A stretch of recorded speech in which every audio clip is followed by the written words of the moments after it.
여러분 안녕하십니까, 황시현 변호사입니다. 지금부터 퍼블릭이 보도하고 있는데요, 대한민국의 90%가 이미 중국에 점령당했다. 중국 공산당이 조용하게 침공을 했고 국회, 언론, 대학까지 모두 점령했다. 놀라운 얘기입니다. 우리가 중국에 지금 상당한 부분 지금 침투당하고 있다는 것은 알고 있지만 90%까지도 이미 점령을 당했다라고 전문가가 지금 증언을 하고 있습니다. 김상순 박사가 폭로한 것인데요, 공자학원과 M&A에 숨은 중공산당의 한국 침투 실태가 정말 기가 막힙니다. 한국의 홍콩화를 막아야 되는데 이걸 막을 마지막 기회가 지금밖에 없다. 지금 그러니까 자유우파가 승리하지 않으면 한국의 홍콩화를 막지 못할 수도 있다. 중국이 침투해서 경찰과 선관위까지 이미 장악하려고 시도하고 있고 상당 부분 장악된 거 아니냐. 지금 이렇게 얘기하고 있습니다. 중국 공산당의 보이지 않는 손이 한국을 조종하고 있는데 경제와 안보가 위협받고 있다. 지금 30년 중국통의 경고입니다. 이 김상순 박사는 30년 중국통으로 지금 일해온 사람인데요. 지금 시진핑 체제가 위기를 맞고 있고 이런 관계 속에서 중국 공산당은 오히려 시진핑을 무너뜨리고 한국까지도 홍콩처럼 복속시킬 가능성이 있기 때문에 한국으로서는 대중관계를 전면 재정립해야 된다라고 말하고 있는 겁니다. 참 끔찍한데요. 또 퍼블릭의 보도입니다. 최근 30년간 중국과 대만에서 활동하다가 2019년 말 한국으로 영국 귀국했던 김상순 박사가 오늘 유튜브 채널 인사이트 윈도우 인터뷰를 통해서 시진핑 체제의 중국이 처한 심각한 내외환의 위기상을 심층 분석하고 한국의 대중국 전략에 대한 전면적인 재정립을 촉구했습니다. 특히 국내 친중화 실태에 대한 심각한 우려와 함께 중국 공산당의 조직적인 영향력 확대 공작에 대한 경각심을 높여야 한다고 강조했는데요.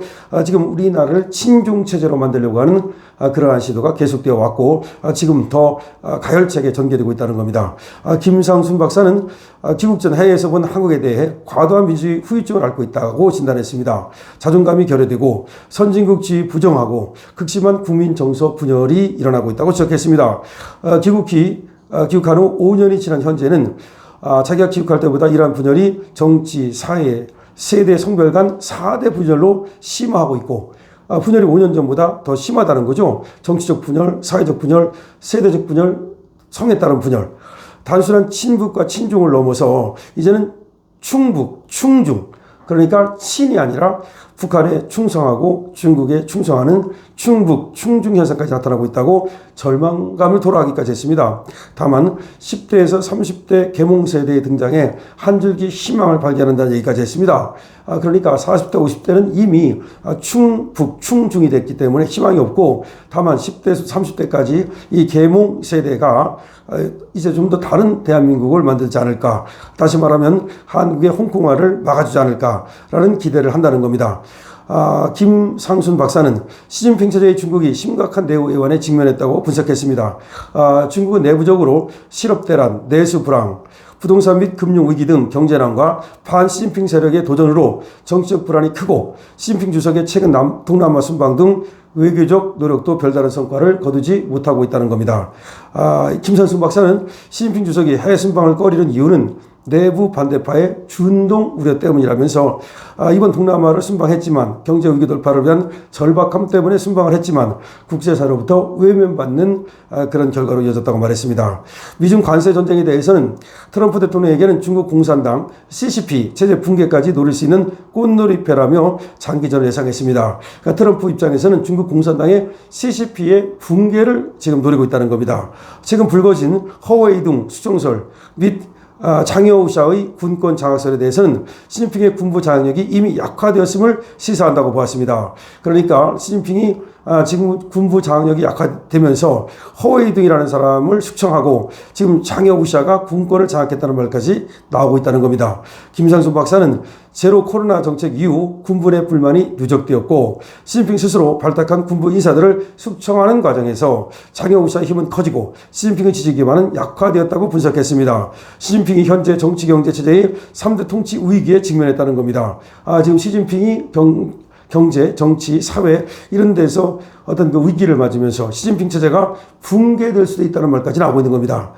그런데 김상순 박사는 한국 사회에 깊숙이 침투한 중국의 영향력을 가장 심각한 문제로 꼽았습니다. 중국이 저렇게 무너지면 오히려 시진핑 체제가 무너진다 해서 좋은 것이 아니라 중국 공산당이 한국에 더 침투해서 한국을 홍콩처럼 복수화하려는 작업이 더 가속화될 것이라고 보고 있는 겁니다. 중국 공산당 통일선전공작부가 주도하는 친중화 공작이 이거는 중국 공산당이 하는 거죠. 활동 거점 확보, 우리나라의 활동 거점을 확보합니다. 정치인, 언론인, 학자를 포섭하고요. 그다음에 중점 조직을 침투해서 좌익 시민단체와 지자체, 법조계, 경찰, 국회 등에 침투하고 핵심 조직을 장악하고 행정입법, 사법부를 장악해서 통한 반미 종중석국, 통한 반미 종중석국화의 3단계로 진행을 하고 있다는 겁니다. 이미 2단계 말기 또는 3단계 초에 와 있기 때문에 우리가 지금 홍콩처럼 중국에 복속되는 것은 시간 문제라고 지금 보고 있는 겁니다. 자, 김상순 박사는 말이죠. 공자학원, 특정연구소 설립, 기업 M&A를 통한 기술 유출, 중국인들의 군사시설 불법 촬영 사건, 이런 구체적인 사례를 보면은 이미 2017년 대선 당시 중국 측이 특정 후보에게 무한정 대선 자금 지원 의사를 전달하려 한 정황도 있다라고 주장을 합니다. 중국의 선거 개입 가능성에 대한 철저한 대비가 필요하다는 겁니다. 다시 말하면 중국은 말이죠. 지금 친중 그리고 충중 이런 어떤 정권에게 선거 자금까지 대주고 그리고 이런저런 부정을 통해서 선거 해킹 등을 통해서 말이죠. 이거를 지원하고 있다는 의심이 있다는 겁니다. 그래서 김상순 박사는 현재 한중 관계를 신냉전 3.0 시대로 규정하고 모든 면에서 리셋이 필요하다고 역설했습니다. 구체적인 전략으로는 중국 공산당과 중국 인민을 분리하는 투트랙 접근, 그 중국 공산당은 아웃시켜야 된다는 거죠. 하지만 중국 인민은 우리가 적대시할 필요 없다는 거죠. 정치적으로 경쟁, 협력, 수호 분야를 명확히 하고 탈중국화 가속, 다시 말해서 경제적으로 탈중국화를 가속시켜야 된다는 겁니다. 또 안보 분야에서 내정 불간섭 원칙, 중국이 우리나라의 안보 분야에 내정 간섭하는 거 철저히 막아야 된다는 겁니다. 상황에 따른 전략적 용중론, 중국을 이용할 줄 알아야 된다는 거죠. 전술적 반중 노선을 병행해야 된다. 또는 중국의 공작에 효과적으로 대응하기 위해서 간접법 개정이 시급하다라는 얘기도 했습니다. 만약 시진핑 체제가 붕괴된다면 중국은 집단 지도체제로 회귀하게 되고 시장 개방과 국제사회 신뢰 회복에 나설 가능성이 있다고 내다봤습니다. 이때 한국은 과거 IMF 위기 극복 경험을 바탕으로 중국의 우량 국유기업 민영화 등에 참여해서 국익을 창출할 기회로 삼아야 된다고 말했습니다. 다시 말해서 중국이 붕괴될 가능성이 있는데 만약에 시진핑 체제가 붕괴되고 경제가 붕괴되면 오히려 우리가 중국에 그야말로 우리가 나아갈 중국에서 부를 창출할 수 있는 기회로 삼아야 된다. 오히려 우량 기업을 M&A 해가지고서 한국 것으로 만들 수 있는 기회도 올 것이다 라고 말했습니다. 마지막으로 김상순 박사는 젊은 세대에게 우물한 개구리 시각에서 벗어나 한반도를 넘어선 아시아 태평양적 시각으로 국제관계를 조망하고 대한민국의 정체성을 확립하여 국익을 위한 주체적인 외교 전략을 고민해야 된다라고 당부했습니다. 다시 말씀드립니다. 김상순 박사, 중국 전문가이면서 대만에서도 오랫동안 살았던 이 김상순 박사가 이미 90% 대한민국이 중국에 점령당했다. 지금 조용한 홍콩화가 계속되고 있다. 여기에 대해서 경각심을 갖고 우리나라를 지키는 일에 나서야 된다는 말입니다. 여러분 댓글 달아주십시오. 중국 지금 시진핑 체제가 무너진다 하더라도 지금 중국 공산당 체제가 지도체제로 바뀌면서 우리를 홍콩식으로 복귀시키려는 시도는 계속될 것입니다. 이때 다만 우리가 말이죠. 자유우파가 집권하기만 한다면 중국의 붕괴는 오히려 우리 대한민국의 기회가 될 것이고요. 다만 자유우파가 집권하지 못한다면 중국의 지금 상황, 중국의 붕괴는 시진핑 체제의 붕괴는 우리에게 더 엄청난 위기가 될 가능성이 높습니다. 강시혁입니다.